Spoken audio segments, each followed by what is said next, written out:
Hello, thank you for joining me again. A number of you have joined me on numerous occasions, so you will already know who I am. But for those who are kind enough just to join us on the first occasion, my name is John Rees. I'm a chiropractor and I'm based in Ilkley in West Yorkshire. And we're doing a series of little videos under different themes.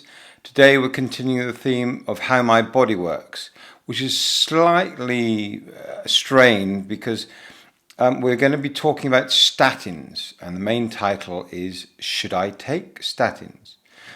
So we're going to do an introduction. Basically, we're going to talk about the reasons behind why statins are prescribed, and the reasons that what statins do, whether that is the understanding of the problems that supposedly statins deal with is a correct assertion to begin with, and then if that, depending on the answer there, the question as to the value of statins, the efficacy of statins, the usefulness of statins, the side effects of statins, and then we might get to some sort of conclusion for yourself. As I say, we are only here to inform. It is not because, although I'm a doctor of chiropractic, I am not trained with regard to knowing the necessary detail, and we're not looking to give patient advice via this medium. All we're looking to do is provide knowledge so that you have more informed consent, which is obviously a moral and I would say legal requirement as us as doctors. Okay? So let's first start with what are statins for? Statins are given to patients who either have had heart conditions like a heart attack, a myocardial infarction, or are believed for familial reasons to be in a risk category. Sometimes in recent past it appears that because one is of a certain age, then you should be taking statins as a precautionary thing. And we'll go into the correctness of that or not shortly. So, statins affect the creation in the body of cholesterol. And many of you will have heard of two different types of cholesterol, and they've been given the colloquial term good and bad cholesterol. Good cholesterol is known as HDL, high density lipoproteins, and the bad one is known as low density lipoproteins. Now, if we can just run through a quick bit of physiology, and it is with regard to what a lipoprotein is and what it does. Now, ostensibly in the body, you have things that are soluble in water and not soluble in water. So fats, as you'd know from seeing something isn't soluble in water, other things are. So cholesterol is not soluble in water.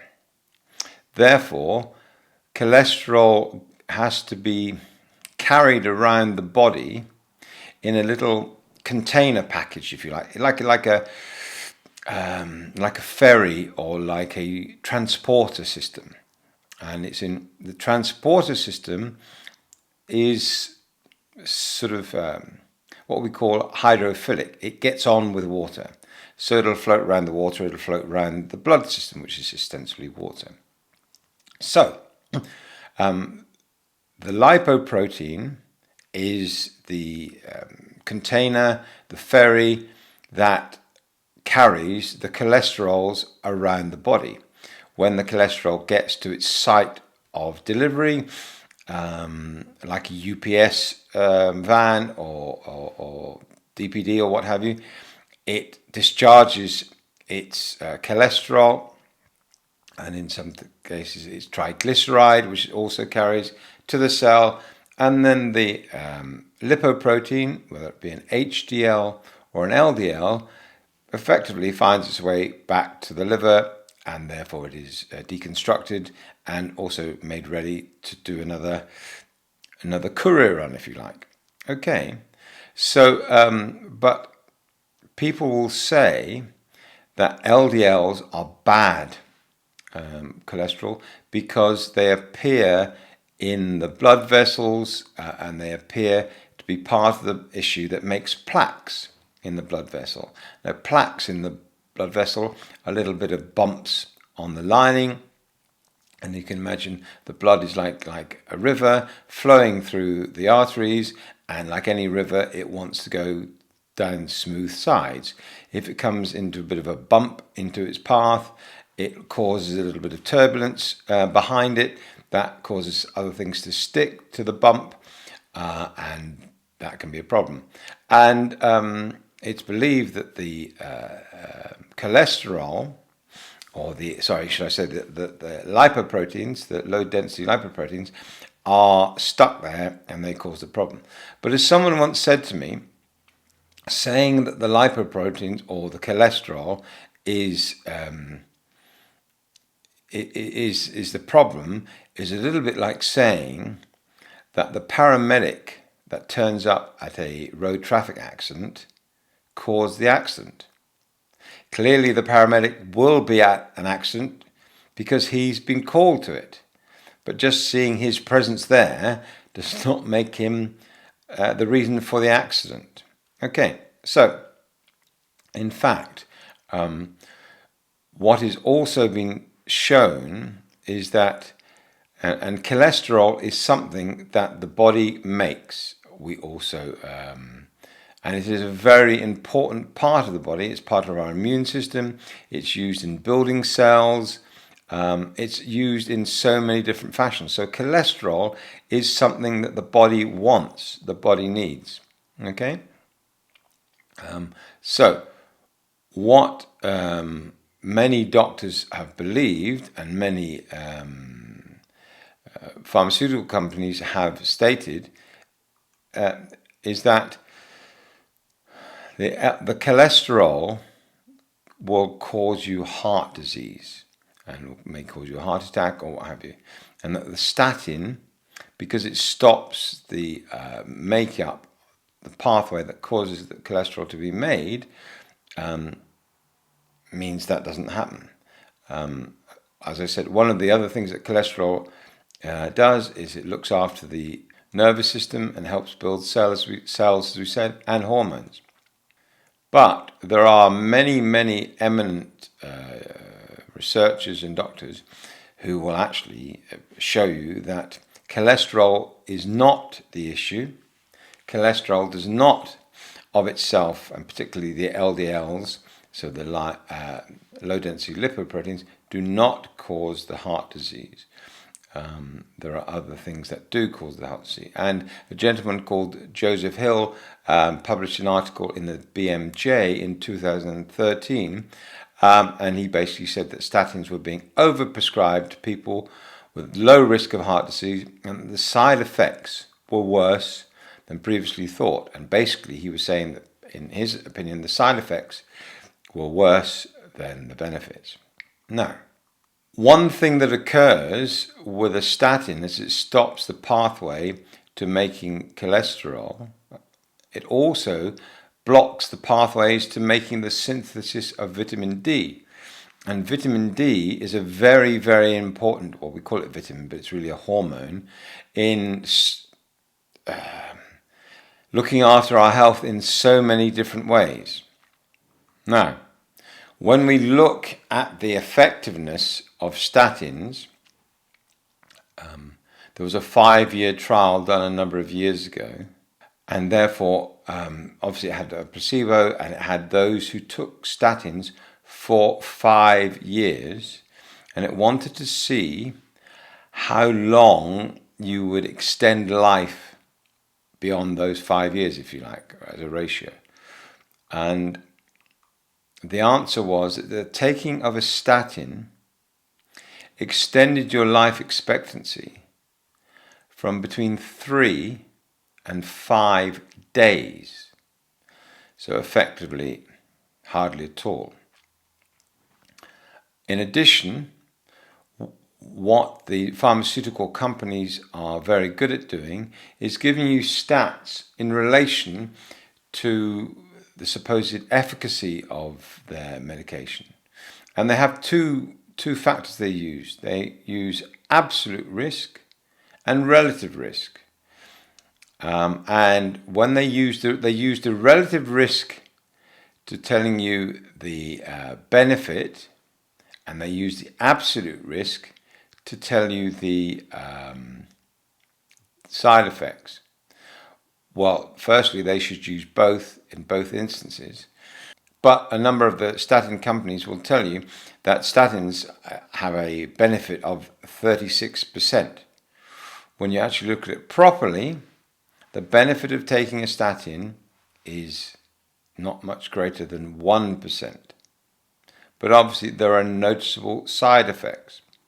The other thing, of course, to talk about is whether the LDLs or the cholesterol have a negative effect on the heart at all. And excuse me, there are a number of studies which will indicate, and this graph here definitely indicates, that on the left-hand side you'll see Western men, and you'll see a number of conditions that they have, and on the right-hand side you'll see, I think it's called Seamain or Seamain men. And the interesting thing is, obviously, their risk of death and what have you is obviously shown, but both categories have a similar high level of cholesterol, which kind of proves that cholesterol is not the issue. Now, what has been found to be an issue is what we call insulin dependence. And there is what a study has also shown that, ironically, the taking of statins will increase one's likelihood of getting type 2 diabetes. And further, it has been found that one of the greatest causes of a probability of heart disease and heart attack is type 2 diabetes. So therefore, ironically, the statin is given to stop something that doesn't affect the heart, but the statin does give you a condition that will affect the heart. So it could be argued that that is a bit of not the best thing to do. And as we've said, the main problem, the common enemy, is the atherosclerosis, that little plaque. The cholesterol is part of the immune system which goes to try and assist the injury to the blood vessels. Because what happens, your blood is not sort of nice and creamy and nice and smooth. Depending on how fit you are, or depending on whether you have any diseases or any particular problems, whether you're a smoker or alcoholic or things like that, that'll affect what we call the shear rate, so how sharp the molecules of your blood are.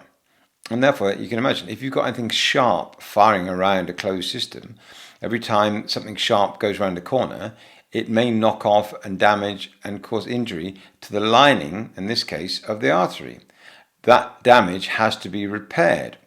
That is where we end up with the plaque, that is where we end up with the cholesterol being, and all sorts of issues. But the fitter you are, the smoother your molecules are in the blood, and therefore the less damage there is, the less repair there is necessary, and therefore the less plaques you will get. So, in actual fact, what is one of the key factors, and we know it's a key factor in relation to diabetes and type 2 diabetes in particular, and mostly type 2 diabetes, which of course used to be called adult diabetes and used to be extremely rare when our diet was different. But now, sadly, diabetes, type 2 diabetes, is almost as common in children as it is in adults, and therefore they've changed the term from adult diabetes to type 2. And that is predominantly based on one's increasing glucose. Now, we mentioned that hopefully we've shown that LDLs are not the demons that we thought. And what has been found is that the benefit or detriment of all these lipoproteins is depending on the ratio of them to each other. HDLs are very beneficial, but depending on the ratio of the HDL to the LDL to the triglyceride and to the cholesterol, it'll have a greater or lesser effect on one's health. That being said, trials have shown that too much HDL can cause death. So as we've already said, the insulin levels and the insulin resistance status of the body, i.e. how much sugars and carbohydrates and glucose you have, is very, very a key factor in heart disease, because obviously then it increases blood pressure, it will cause systemic inflammation. And there was a Norwegian study not so long ago of 60,000 people, and all the findings were corrected for age, and it looked at the changes in cholesterol, and it noticed that the higher the levels of cholesterol there were for men, then actually the lower the all-cause mortality was in men. It seemed to be quite similar in ladies, but what is also interesting, of course, because cholesterol is part of the body's immune system and part of the sort of cleaning up package in the elastoplast sort of package. Obviously, the older we get, the more likely our tissue is to be damaged. Therefore, the more our cholesterol increases with age. Additionally, there is something called familial hypercholesterolemia, which is about 1 in 500, and that will increase the death rate because of a familial situation.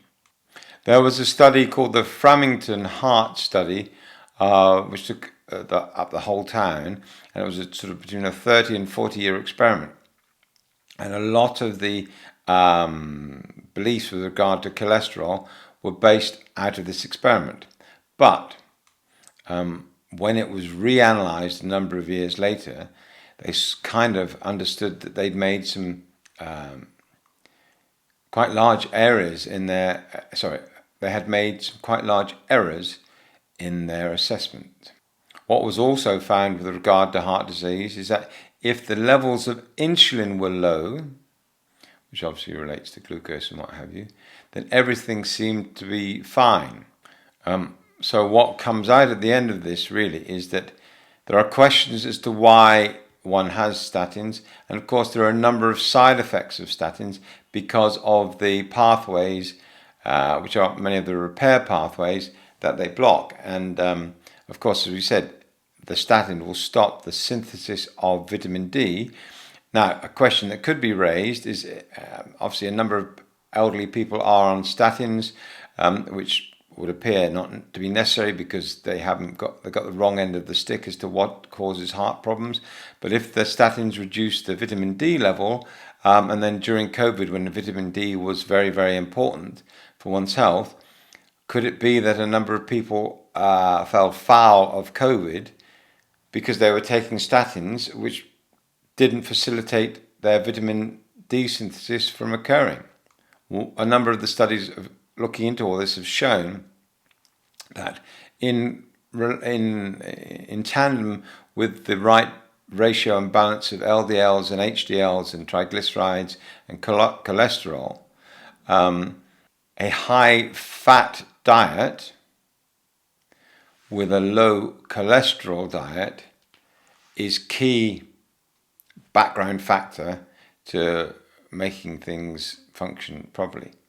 They've also found that bread, the manner by which eating bread and how it makes glucose in the body is higher and is undertaken quicker than if you were just to eat a spoonful of sugar.